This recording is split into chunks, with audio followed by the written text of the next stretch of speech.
സന്താനങ്ങള് പുണ്യമാണവരേഴു പേരെ മയവിറക്കല് നമ്മള്.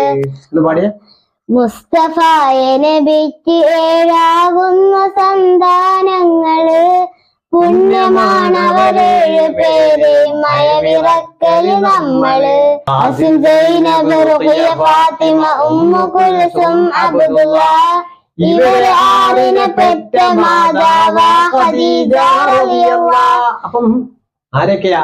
ഖാസിം റളിയല്ലാഹു അൻഹു, സൈനബ് റളിയല്ലാഹു അൻഹു, റുഖിയ റളിയല്ലാഹു അൻഹ, ഫാത്തിമ റളിയല്ലാഹു അൻഹ, ഉമ്മു കുൽസും റളിയല്ലാഹു അൻഹ, അബ്ദുള്ള റളിയല്ലാഹു അൻഹു. ഇവരെ 6 പേരെയും പ്രസവിച്ച ആരാണ്? ഖദീജ റളിയല്ലാഹു അൻഹ. അല്ലേ? നബി സല്ലല്ലാഹു അലൈഹി വസല്ലമയ്ക്ക് എത്ര വയസ്സുണ്ടായിരുന്നു? ഖദീജയെ കിട്ടുമ്പോഴെന്ന് അറിയോ? 25 വയസ്സ്. ഖദീജക്ക് എത്ര വയസ്സുണ്ടാന്ന് അറിയോ? 40 വയസ്സ്.